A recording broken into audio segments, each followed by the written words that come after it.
Today's guest on the Winning Teams podcast is a return guest. He is Joey Coleman, who is the Wall Street bestseller, author of Never Lose a Customer Again, which he was on the podcast some time ago, and we spoke about that, and that's been a great success, a wonderful success, and a great book. He's now followed it up with Never Lose an Employee Again. Joey is a most extraordinary communicator. You will love this session. There are nuggets in here that you could take away immediately from listening to the podcast to really ensure that you are attracting and that you are acquiring and that you are retaining the people that you want in your organization. So whether you are in a global multinational organization or you've got just 2 or 3 employees, you're going to get huge benefit from this. So please just sit back and enjoy the wonderful Joey Coleman.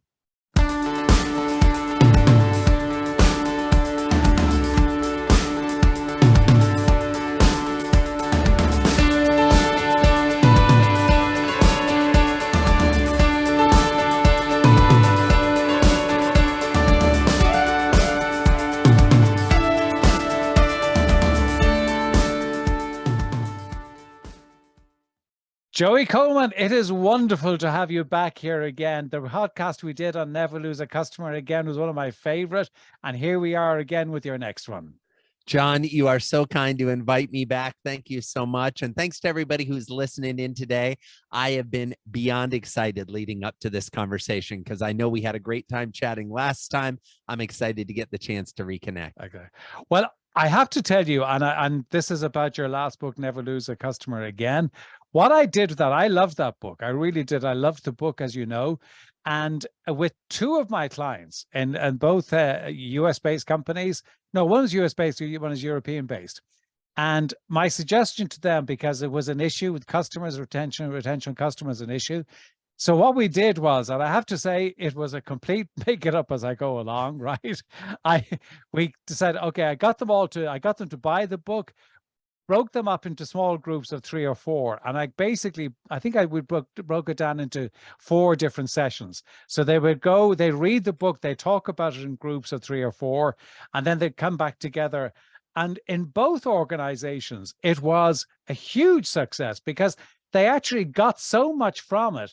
And in fact, in one of the organizations asked me, would I do it with 2 other teams in their organization to do it? So it was just fantastic, but also it resonated so well with the people in both organizations, and they really took a lot from it because, as you do all the time, you give kind of notes, you give templates, you give scripts, you give all sorts of worksheets and that, and it worked a dream. So firstly, I'm very grateful to you on behalf of the 2 companies. I'm very grateful to you for that, but also I'm so excited to talk about your new one. And how timely is your new one? Oh, John. Well, first of all, number one, thank you so much for sharing that. I absolutely love it. And, as an author, my hope when I wrote the first book, and it's actually my hope for this second book as well, is that people would be able to take the book and make appreciable change within their organizations. It's funny. I was just having a conversation with some other writers last week, and one of them was saying, well, I think when you write a book, you should give about 70% of your answers because you want people to hire you for the other 30%. And I said, I can appreciate that position, but it is not the position I take. My goal is to give 110% in the book so that if you never do anything but read the book, you have everything you need to really move the dial in your organization. And so I really appreciate you sharing that. I'm thrilled that this was happening without my knowledge. Thanks for having to buy the book, by the way. That was a nice little benefit. But I actually am thrilled to hear that you were able to take the book and run book clubs within the organization, because hopefully that's inspiring to other people that are listening, that you can find the answers you want in the book, that there are questions, there are worksheets, there are the things that you need to be able to move the dial with your customer experience. And now hopefully we can move the dial with your employee experience as well. Absolutely. And I think the other thing that's worth noting about that, Joey, for people listening, is that one of the organizations is a huge global multinational, right? And the other organization was actually a much smaller organization, about 40 people.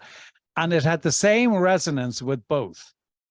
Perfect. And I think that's just so important for people to know that. So anyway, this book that you've got, Never Lose an Employee Again, how timely. I love the quote that you have from Danny Nouns in there, the CEO of the Work Institute.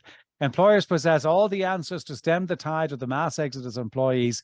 If employers are willing to really listen to employees, they would gladly reveal what needs to be done to keep them.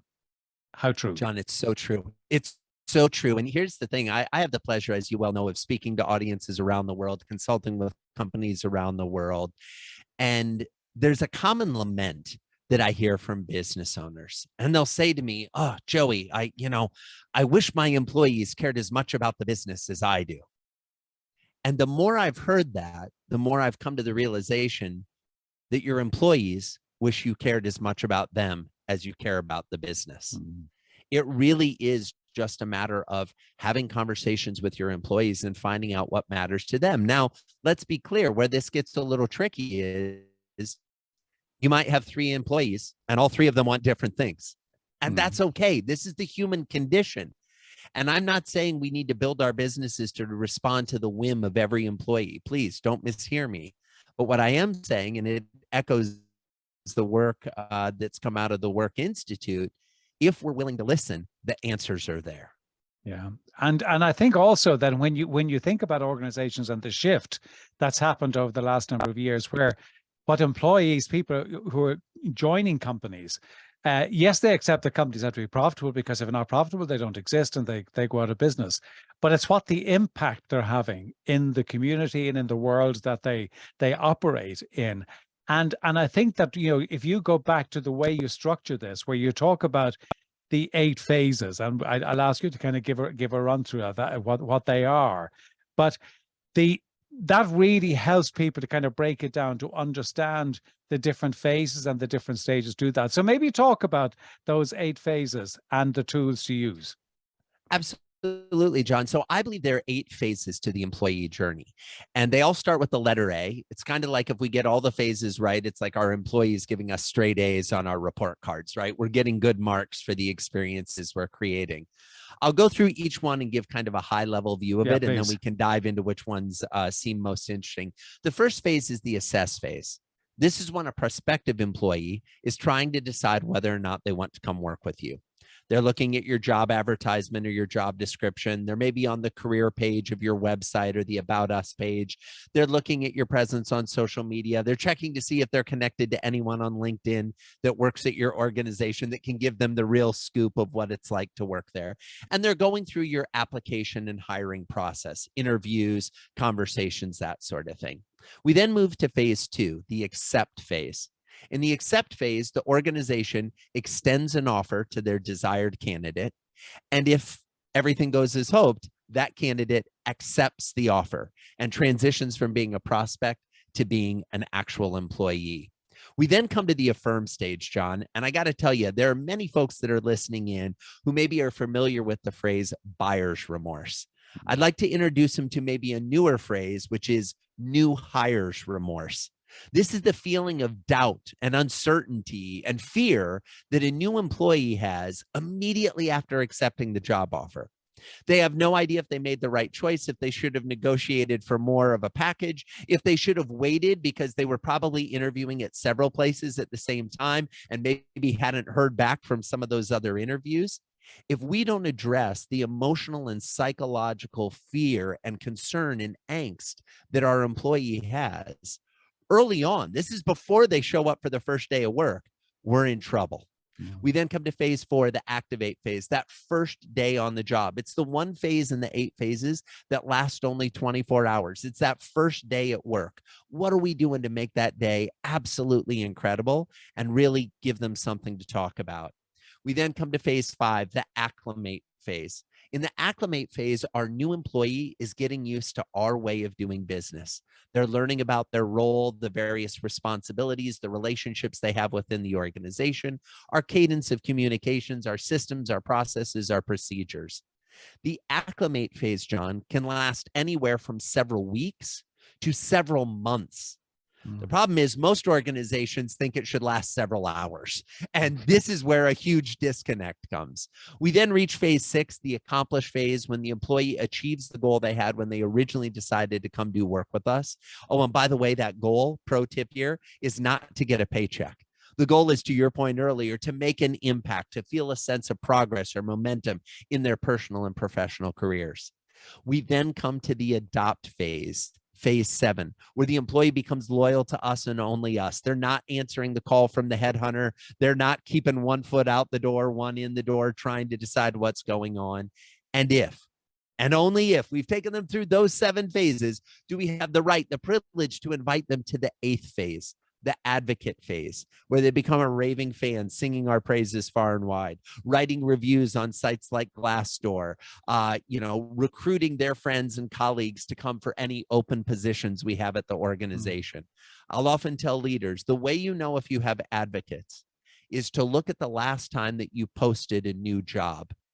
What percentage of the candidates you interviewed came from referrals from existing or former employees? If that number is in a healthy double digit, it means you really don't have advocates. Great phase. Can I bring you back to never lose a customer again, just for the moment? Because you pointed out there that companies kind of stalled out between the activate and the accomplish stage, right? For never Correct. lose a customer again. What is the equivalent, or do you know what is the equivalent with employee? It's the exact same thing between that first day on the job and when the employee feels that they're up and running, right? It's really in that acclimate phase once again. And here's the interesting thing, John. The acclimate phase for an employee is even more consequential than the acclimate phase for a customer. Let's pretend that we bought a new pair of running shoes, okay, on the customer side. Well, the acclimate phase for a customer with the new shoes is they get them at the house and then they actually put them on and they go running and they get used to the way they feel and the way they look and how they might need to change their gait or their motion when they're running in these shoes to kind of work them in or break them in, as we say. Employees are the same way. Except it's as if they were running all day, every day, right? Because they're coming to work in the morning, they're staying with us all day, they're having interactions with other people, with customers, with vendors, they're trying to figure out our email system, they're wondering, do we even use voicemail in this shop? What am I supposed to bring to my boss? What am I supposed to figure out on my own? All of these things, when they're acclimating, create a challenge that is both one of learning and one of emotional and personal connection with their peers. The last thing I'll say as it relates to the acclimate phase, John, is when we think of this experience of an employee acclimating to our organization, the main problem is that at almost every organization on the planet, there is someone that's responsible for day one on the job. Either the head of HR, the direct manager is there to kind of help them get situated on their first day.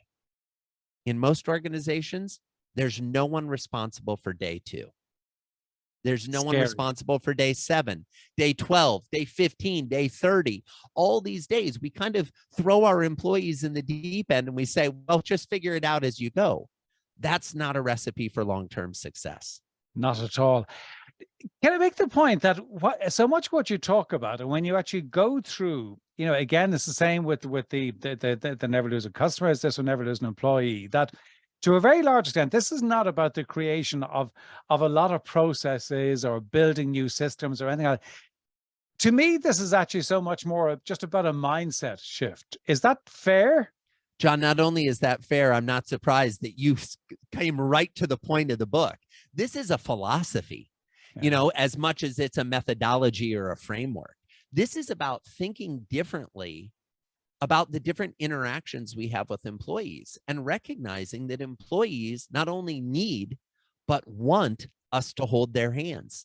They want to succeed. I think lots of times employers have gotten to the point where, especially in kind of the marketplace that we see today with, quiet quitting and what I also observe as loud quitting, right? Active departures, depending on the research you look at least here in the United States, the most recent research, which is about 48 hours old, by the way, from Gallup organization, shows that 77% of employees are disengaged at work. 77%. 77% of American employees are disengaged at work, right? These numbers are the highest they've ever been. These numbers are insane. And yet I see employers all the time saying, well, my employees just don't seem to be focused. Folks, it's not that they're focused, it's they have no stake in the game. They don't feel a connection to the work they're doing. They don't feel appreciated by their direct manager. They don't feel a sense of purpose and a path forward in their own career.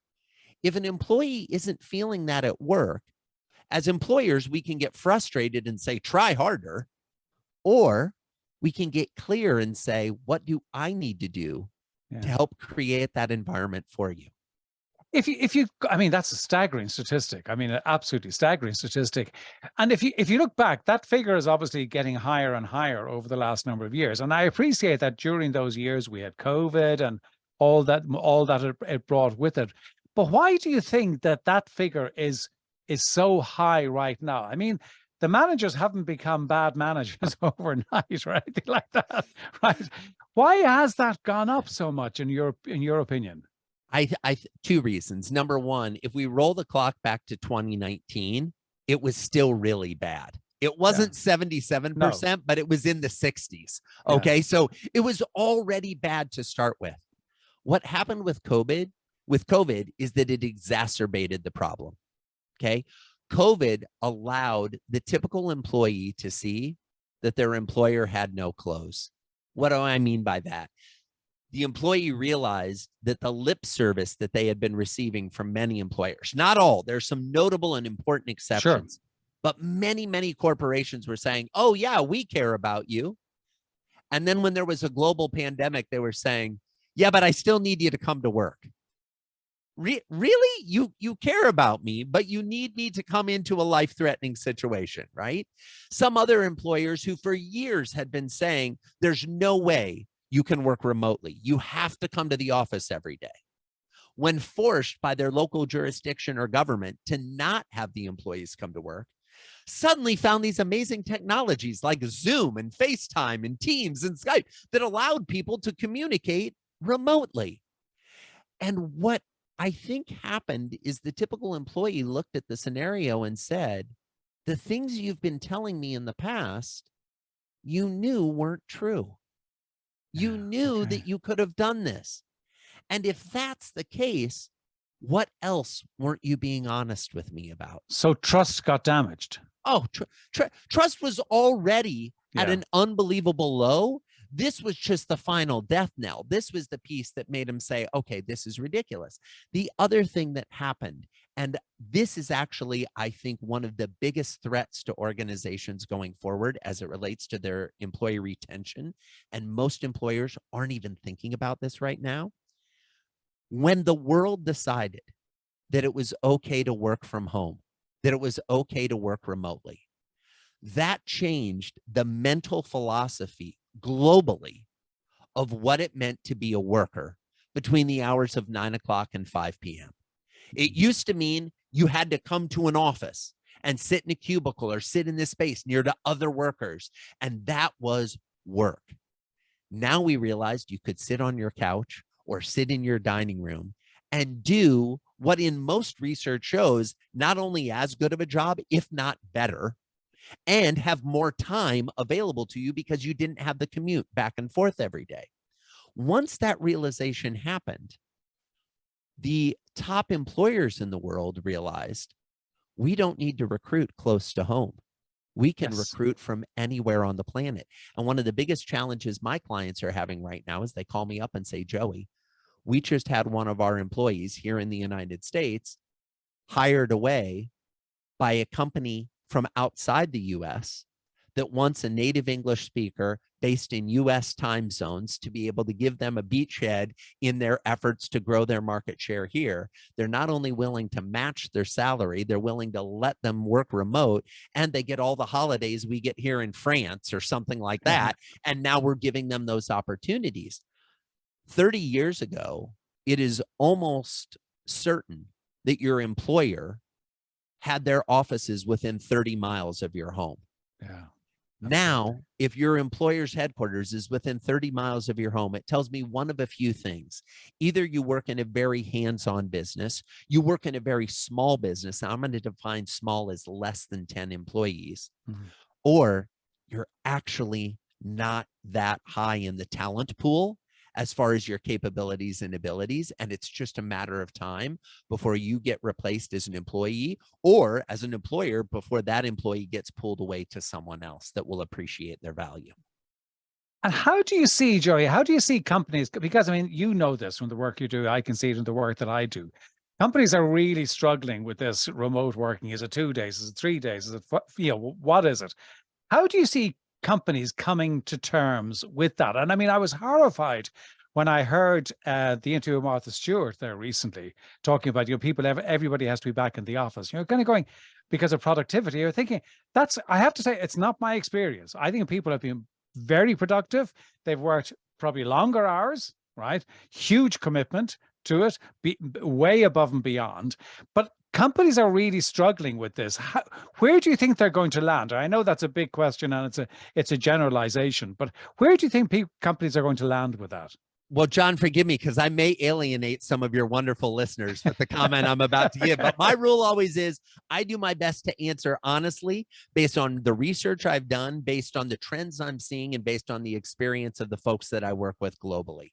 Here's where I think we're going to land. Number one, most of this desire to bring people back to the office is motivated by ego. Not all of it, but a lot of it. That ability for a leader to be able to say, these are my people as they look across a crowded room of cubicles, okay? When somebody comes to me and they say, well, our productivity is really down, I say, great, let's look at the numbers. They're like, well, what numbers? I said, well, the numbers that you're basing this statement off of. If you believe productivity is really down, I presume you're measuring certain levels of productivity. I'd like to see specifically what your data shows and analyze the type of data that you're measuring and tracking. Shockingly, John, a lot of leaders get really pale when I say that and suddenly say, well, it's more of a gut instinct. Folks, that doesn't work if we're talking about productivity, number one. Number two, I think the industrial era belief around every minute of the day needs to be productive was a flawed concept to start with. It is not the way humans exist. It's not the way we've existed for millennia. Machines can be measured in productivity and time online and number of defects per million and things. Humans shouldn't be. And as we think about the implications of AI and technology on our workplace, we need to recognize that the thing that is going to make businesses succeed is their humanity, not their productivity and efficiency. We want to have both. I don't disagree. And businesses need to make money and they need to operate and they need to be at a profit level that allows them to pay for the employees to work there. But the best employers in the world have recognized that it's all about figuring out the connection with their people and creating the space for their people to thrive. Seth Godin had a brand new book come out recently called The Song of Significance that dives deep into this very topic of how do we create a workplace that allows for more significance of the work and the workers, not significance of ego of I'm in control here, but rather a commitment to doing something bigger, to doing something of impact, of importance. That's where I think the smartest companies are going to move in the future. And those that are measuring things by hours worked, hours logged, installing keystroker software and cameras to make sure their employees are sitting at the computer. Here's the thing, you're not going to be able to find employees that are willing to be subjected to that type of behavior in the future. There may be a couple hanging on right now, but it's certainly not the best talent. The best talent wants freedom, wants autonomy, wants a feeling of importance and progress. Those are the employees that are really going to stand out. And so we're going to see those companies that buy into this philosophy accelerating in the marketplace, and those that don't buy into this continuing their slow, steady decline. I also think that part of it, and this is kind of very much a human thing, I also think that part of why the demand is that they're actually looking at very empty offices. And they're Oh, kind of, and I, 100%. and I'm paying a fortune for this damn thing, and I've got nobody here. I'm paying more for the electricity and the heating and the security than I've got people in the John, building. you're so right. But here's the interesting thing: what some of their competitors did. What some of their competitors did is they let go of the leases. Yeah. When the leases expired, they let them go. I have one client that came to me and they said, Joey, we shut down all of our corporate offices. And here's what happened. In the first month, with the money we had been paying in rent and in utility space at our corporate office, we were able to give all of our employees $5,000 each to Wow. outfit their home office with a desk, a chair, lighting, everything they wanted to create the perfect space for them. That was in month 1. In month 2, we had all that additional money go right to our bottom line. In month 3, we went crazy. We decided to give it back to our employees. So we gave them, again, $5,000 each as a bonus for sticking with us during COVID, a completely unexpected bonus, just a 10-year bonus. And we gave them time off and we said, go and enjoy with your families. Stop and think, John, about how those employees are feeling in month 4. Those Absolutely. employees are feeling appreciated, taken care of, and it has literally cost the organization nothing. Yeah. They've not had to find additional money. They've just taken money they were already spending in one direction and redirected it. But then I asked, what about month 4, 5, 6, 12, 15, 20?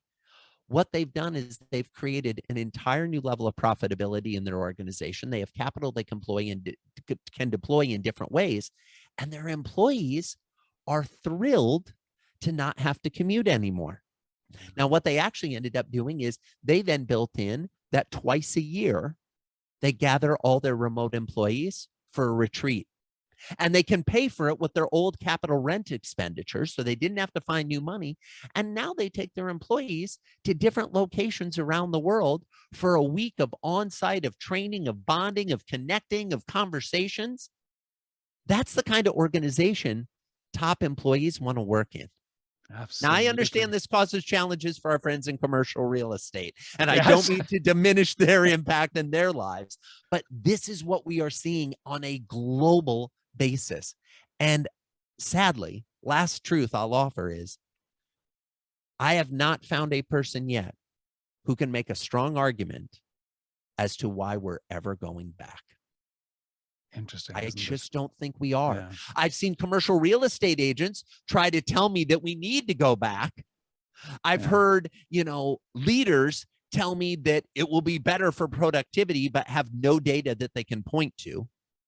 But I've not seen somebody bring a solid argument from why we will ever go back to a system that, frankly, was not working as well as we imagine it used to. Nobody was sitting around saying, I love going to the office pre-COVID. No one was saying that. Why do we pretend they're going to love it now? That's absolutely true. I mean, because also the interesting thing is when you go back to the book, those employees have suddenly gone to advocate, haven't they? Straight away. Absolutely. Straight away. Exactly, John. They've gone, you hit the nail on the head. So immediately take your employees that may or may not have been fully engaged and bought in. Now, if that's your experience working with that employer, why would you want to go anywhere else? And wouldn't you want all your friends and family and the smart people you know to come work with you? Absolutely, because you have proof that your employer cares about you. Yeah. You have proof that you matter. Can I dig into, because I said, well, I was not going to go into all of them, but can I dig into the very first one, which is the assess? Because I think that it's obviously foundational, right? And as you said earlier on, the assessment phase is two-way. We're assessing each other. It's not just one way. And you talk about using more than one opportunity for the conversation. You talk about varying the location. And also providing the questions in advance. And I thought that particularly the last bit of providing the questions in advance was kind of different, right? Not quite what you Light way to put expect. it, John. Starkly contrarian, maybe. Yeah. So, I mean, this part, because I think companies get this part so wrong, right? and they wonder why they don't attract some people. And also, why don't you talk a little bit about that? But also, you give in the book the example of Ernest Shackleton, and where he evaluated character before credentials. And he had a question that I asked. So, I want you to kind of tell what the question was, but talk about that assess phase. So in the assess phase, as a reminder, this is where a potential candidate is trying to decide whether or not they want to come work with you. And in almost every business, there is some type of an interviewing process. And the way the interviewing process at most organizations works is usually something like this. A candidate comes into a room with someone that they don't know anything about, and that person that they've never met before and have no context for who they are proceeds to pepper them with a series of questions that, as a general rule, are designed to cause that person to feel uncomfortable, designed to, quote unquote, catch them off guard, a gotcha moment where they reveal some aspect of their personality that will be the warning signal to us as the employer to not hire them, or they give some beautifully scripted answer that makes us think this person is genius and we need to bring them in.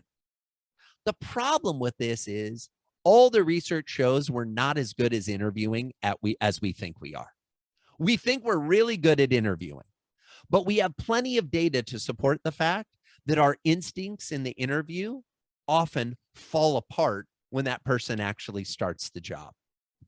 So I suggest that we share the questions before the interview, that we let the candidate know what we're going to ask them. Now, I admit that flies in the face of most HR leaders and consultants around the planet, but here's why. In what other scenario of that employee's life are you going to expect to put them in front of a key relationship, an important communication, and not give them any time or opportunity to prepare? Most businesses train an employee internally before they let them email a customer, let alone be involved in a deep conversation. Sales members, I experienced this when I was coming up in corporate sales. I had to train for weeks and weeks and weeks of role playing with my manager before the manager signed off that I was ready to handle myself in the marketplace.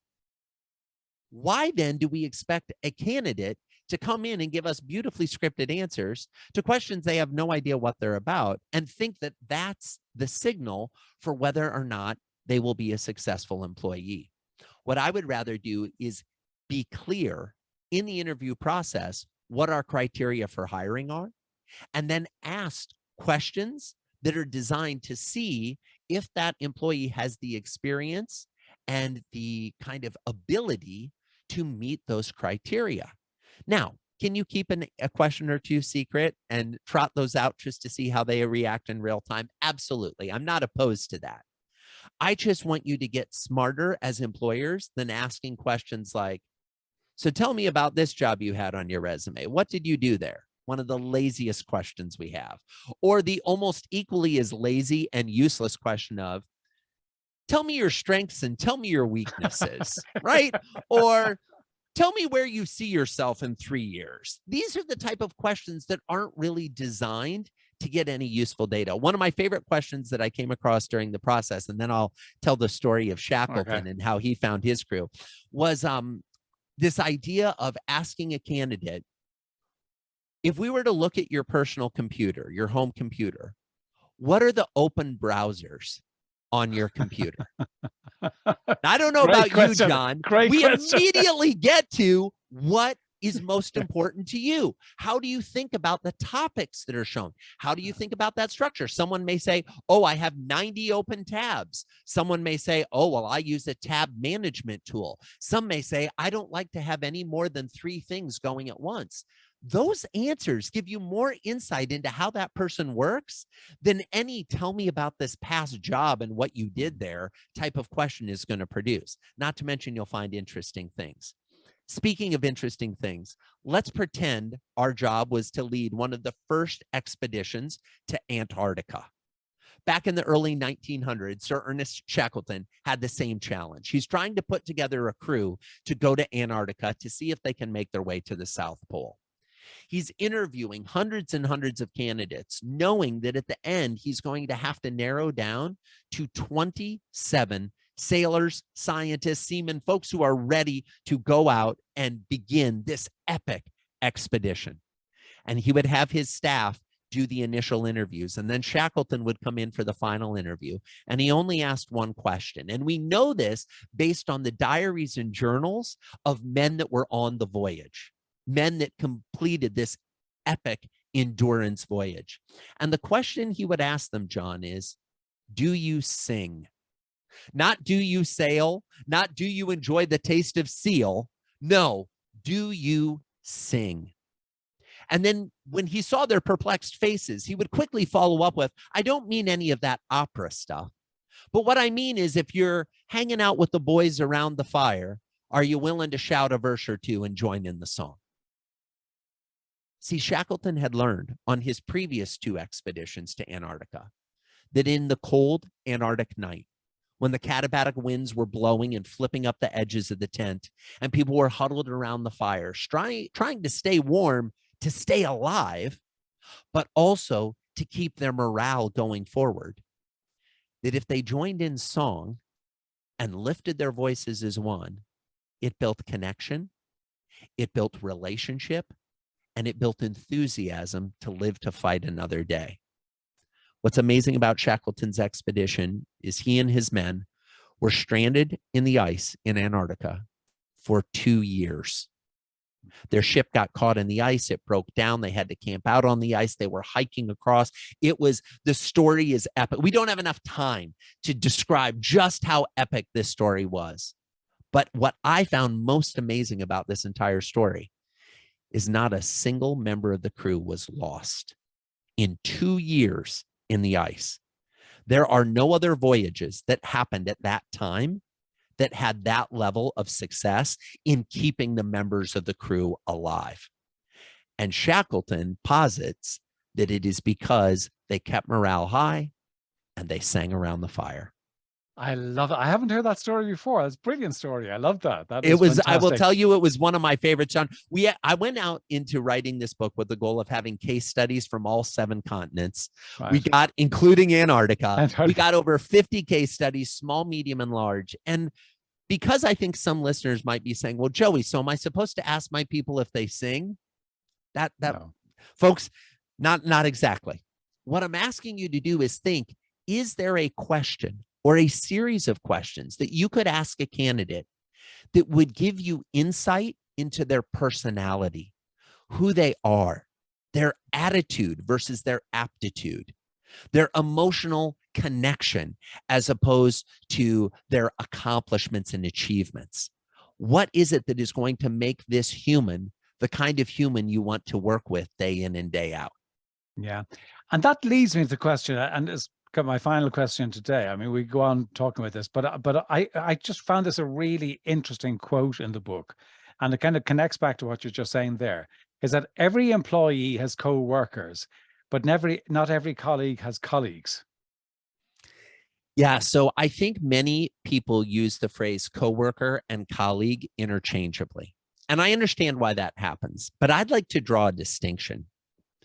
When you think about the other people who work with you in your organization, these are your coworkers. That's how you show up on day one. You show up into an office with maybe 8, 10, 15, 30, 1,000 coworkers. When the relationships build over time, those coworkers become colleagues.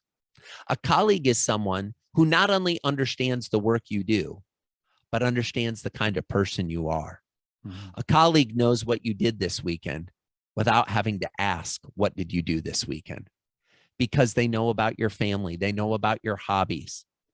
It is much easier to go to a coworker and resign than it is to go to a colleague and resign, because a colleague is a friend. Now, before anybody gets up in arms, I'm not suggesting that everyone in your organization will ever be your colleague. Some of them will just be coworkers. But if you want your employees to stay, if you want your employees to feel like they are part of something that is bigger than themselves, we need to find opportunities for them to develop colleagues instead of thinking that as long as they have coworkers, they've got enough. And to that point, Joey, when you talk about that requires, because you're right, not everybody's going to be a colleague. I mean, you're not even going to like everybody that you work with, and that's Of fine, course. because that's just life. How do you create the culture where there is the opportunity and there is the ambience where co-workers become colleagues, or you choose the colleagues? I think there are 1,000 things you can do, John, but two key ones that I think are important.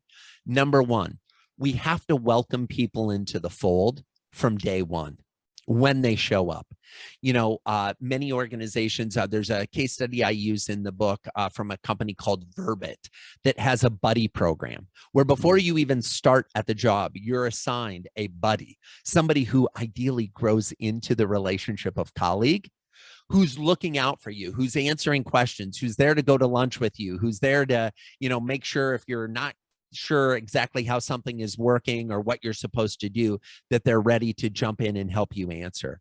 But I also think it's important for leaders to go first on this. What I mean is, many employees will look to the leadership team to see what to model and what behaviors are appreciated within the organization. At the risk of sounding trite, it's kind of like with children, John. Okay. Yeah. And I don't mean to imply that employees are children, but one of the amazing things, I've got two young boys, a 7-year-old and a 10-year-old. And I heard some great advice early on in my parenting career. And they said, much more is caught than taught. Meaning my boys will observe me doing things. The way I show up in the world will be more dispositive of the things they learn than me telling them, you should do this, you should follow daddy's rules and blah, blah, blah. Your employees are the same way. And the way employers go first is by leading into the conversation of what's important to you, talking about their families, not only talking about their families, but instead of saying, well, family life is important, but you see me here at the office 20 hours a day. So your family life's important, but I'm here 20 hours a day and I'm on my third spouse with 7 children. Or leading by example and saying, hey, guess what? It's Friday and it's the summer. It's 4:00. Everybody go home and surprise your family. Go home and do something special. And if you're not married, you don't have kids, you're not in a relationship, go do something for yourself. Go to a movie at 4:30 in the afternoon. Go do the fun thing you've been putting off doing. When we lead by example, it shows our coworkers that there's an opportunity to have a colleague level relationship. Joey, this is fantastic. I love your content. I love the way you write. I love the way you think. And I just think that this is just, again, it's a handbook as well as a book to read, but with all of the tools. And where can people get the book? Is it available right now? The book is available on the 27th of June. So if you're listening to this anytime after the 27th of June, it's available. It's available in all 3 formats. So if you like to hold the book in your hand, there's a hardcover. If you like to scroll through it and do your highlights on Kindle or Nook, it's available there. And I always share with podcast guests or podcast hosts and listeners that if you've enjoyed the sound of my voice, you can hear me narrate the book to you in the audio book. So if you've liked that, great. And you can even ramp me up to 3x speed and I talk just as fast as you need me to hear and we'll be all good to go there. So it's available wherever you get books. I so appreciate the opportunity to come on to the show. And thanks to everybody for listening in. I hope you found some kernels of ideas or suggestions in our conversation and in the book that'll help you never lose an employee again. Well, Joey, they undoubtedly will have, and if they haven't, they're tone deaf. I can just tell you that. That's a fact. Thank you for joining us again. It's just been, I've been so excited about this interview, and it's been wonderful. Thank you so much. Thank you, John.